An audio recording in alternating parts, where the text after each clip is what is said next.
আপনাদের সাথে পরিশ্রম করে উত্তরা সেক্টরে উনি এই জায়গাটা করে দিয়েছেন। তাই আমি আজকের এই সমাবেশ থেকে আমাদের বৌদ্ধদের পক্ষ থেকে এই সংগঠনের সবার প্রতি প্লাস মাননীয় ভাইয়ের প্রতি কৃতজ্ঞতা জানাচ্ছি। উনি এত বড় মানবতার পরিচয় দিয়েছেন। কয়েকটা জিনিস যদিও সময় অনেক কম, আমি না বললে হয় না।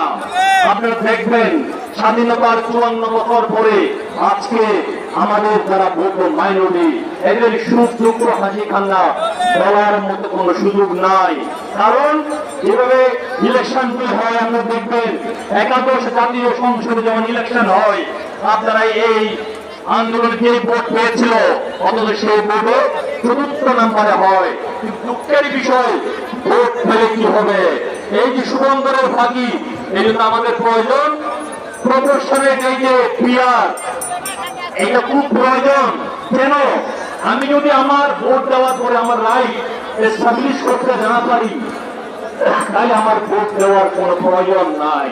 সুতরাং আমরা চাই আমাদের এই গোষ্ঠী যারা বাংলাদেশে 42 লক্ষ ভোটে বাস করেন, যদি আমরা 1/3 ভোটার হই, আপনি তাহলে আসে কত লোক? 342 2 লক্ষ লোক যদি একটা সিট পাওয়া যায় তাহলে আমরা 7টা সিট পাই। এই পর্যন্ত আমরা শুধু আমাদেরকে ইউজ করা হয়েছে, কিন্তু আজকে আমাদেরকে যিনি এই স্টেজে নিয়ে আসছেন তার প্রতি কৃতজ্ঞতা জানাচ্ছি। তার প্রতি আমরা